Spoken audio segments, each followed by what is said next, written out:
تو محتمم زکوٰۃ و صدقے سیٹوں سے لے کے قبول کرتے ہیں، قبول کرنے کے بعد وہ زکوٰۃ نہیں رہے گی، اب وہ جس طرح چاہے جیسے چاہے اس طرح صرف کرے۔ یہ اس لیے کہ سرحد و بلوچستان کے علماء سب کام زکوٰۃ سے کراتے، ہیلے کرتے ہیں۔ میرا کہنا ہے ہیلے کی ضرورت نہیں ہے۔ استاذ گرامی قدر حضرت بنوری ہیلہ کراتے تھے احتیاطاً اور تقویٰ کی وجہ سے، فقہ کی وجہ سے نہیں۔ سمجھدار طلباء مزید تدبر کر لیں، اور حوالہ میں نے دے دیا فتاوی دارالعلوم دیوبند قدیم جلد ثانی کے اخیر میں سوال جواب ہے کہ جب محتمم نے زکوٰۃ قبول کی طلباء کی طرف سے قبول ہو گئی، حیثیت تبدیل ہے اب اس کی۔ اب اگر وہ کئی تعمیر میں، تنخواہوں میں اور طلباء ہی کے مسالے میں، یہ یاد رکھنا کہ طلباء ہی کے مسالے میں صرف کر سکتا ہے، اپنے ذاتی کام یا دوسرے کاموں میں استعمال کرنا ناجائز۔ لیجئے ان کے مال میں سے صدقہ تو طہرہم، کہ پاک کر دے ان کو، وتزکیہم بہا، اور ان کا تزکیہ ہو جائے اس سے۔ میں نے پہلے کہا کہ مالدار آدمی جب تک مال خرچ نہ کرے کسی نیکی سے وہ نیک نہیں بنے گا، یاد رکھنا۔ آپ نے یہ بات پہلی مرتبہ سنی ہے، اور ایسی بہت باتیں ہیں جو آپ پہلی بار سنیں گے، اور اگر دوبارہ یہاں نہیں آئے تو آخری بار سنیں گے۔ مال والے کی نیکی معتبر نہیں ہے جب تک کہ وہ مال صرف نہ کرے۔ دیکھو آیت کو، لیجئے ان کے مال میں سے صدقہ کہ پاک کر دے ان کو اور ان کا تزکیہ کر لے، وصلی علیہم، اور دعا دے ان کو، جب تک پیسے نہ دے قطعاً دعا نہ دے۔ ہم ان کی ماں کے مزدور ہیں کہ ان کو دعائیں دیں گے؟ سیٹ کدوبرا کیا کرے گا؟ وہ پیسے لائے، ہر میدان میں ہم سے دریافت کریں کہ ان میں کیا چاہیے آپ کو، تو پھر ہم دعا کریں گے اپنی شان کے مطابق۔ آئی سوال معلوم ہوا کہ دعائیں بھی رسم نہیں ہے، دعا حقیقت ہے۔ کوئی عمل ہو تو آدمی اس پر دعا کر لے۔ وصلی علیہم ان صلاتک سکن لہم، آپ کی دعا سے ان کو سکون ملے گا۔ مال خرچ کرنے کے بعد بزرگوں کی دعائیں قبول ہوگی، مال خرچ کرنے کے بعد بزرگوں کی توجہات سے سکون ملے گا۔ آیت سے مقتبس ہے، واللہ سمیع علیم، اللہ سننے جاننے والے ہیں۔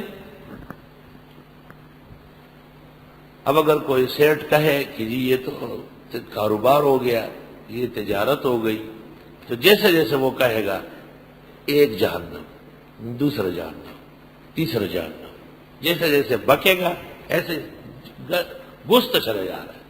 اب وہ کہے کہ الحمدللہ اللہ نے ہمیں توفیق دی کہ ہم اپنے علماء اور بزرگوں کی خدمت میں نذرانوں کے ساتھ، تعاون کے ساتھ پیش ہوتے ہیں اور ان کی دعائیں حاصل کرتے ہیں، اللہ ان کو سبززار رکھے گا۔ کبھی بھی سیٹ کو بغیر پیسے دیے دعا نہ کرنا، کبھی بھی آیت کے خلاف ہوگا۔ وصلی علیہ، جب وہ آپ سے دعا کے لیے کہے تو آپ پوچھیں کہ آپ کیا کریں گے؟ میں تو دعا کروں گا، آپ کی ذمہ داری کیا ہے؟ پھر دیکھ کے خلب ایچنگ اسے ایسے کیا ہوتا ہے؟ آپ دریافت کریں کہ یہ تعمیر میں کروں، آپ کی کوئی شاخ بن رہی ہے؟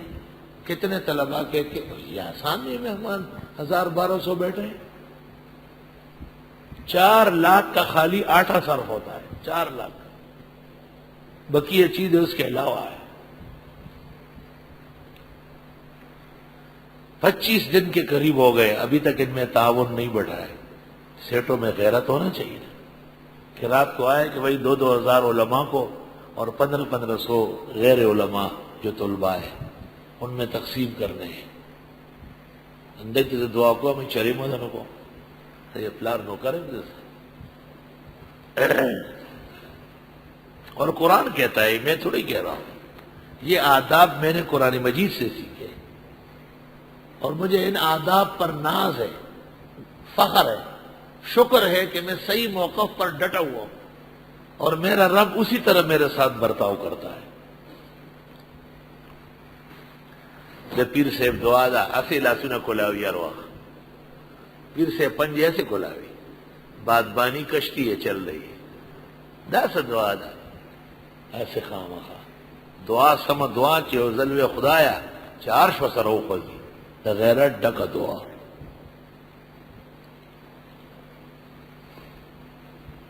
اس دن ایک آدمی آیا اس کو بڑی موذی بیماری تھی مجھے کہا دعا کرے میں نے کہا نہیں کروں بالکل. میں کہنے لے کیوں؟ میں نے کہا آپ ٹھیک ہو جائیں گے.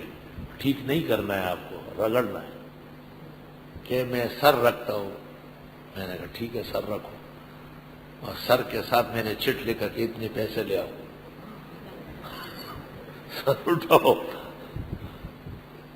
ٹھیک ہو گئے جی زندہ ہے انشاءاللہ آپ کے سامنے آنے والے ہیں بالکل ٹھیک. اللہ پاک نے صحت کاملہ عطا فرمائے.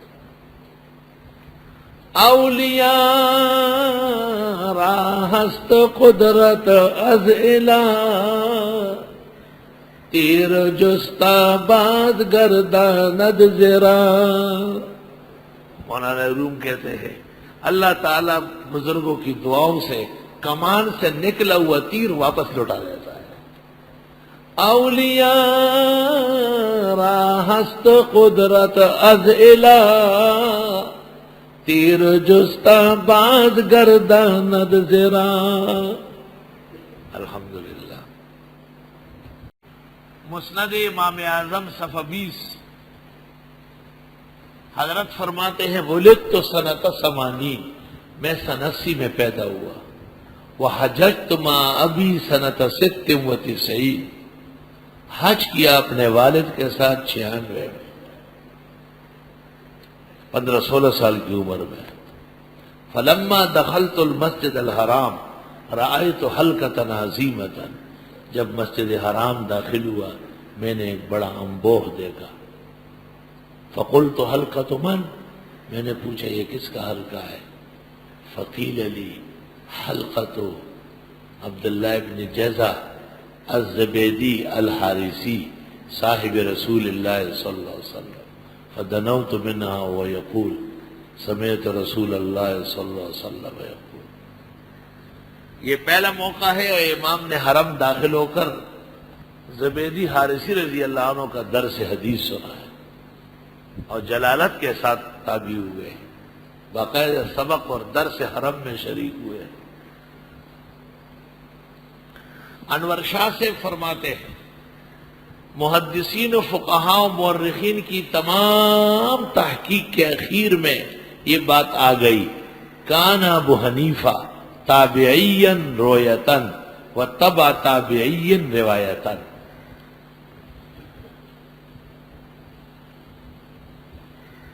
رویت پر تو سب متفق ہے. تحقیق یہ ہے کہ نہیں روایت میں بھی تابعی. مزید تفصیل کے لیے طلبہ عزیز جلال الدین سیوطی کی کتاب تبییض الصحیفہ فی مناقب ابی حنیفہ ملاحظہ فرمائیں.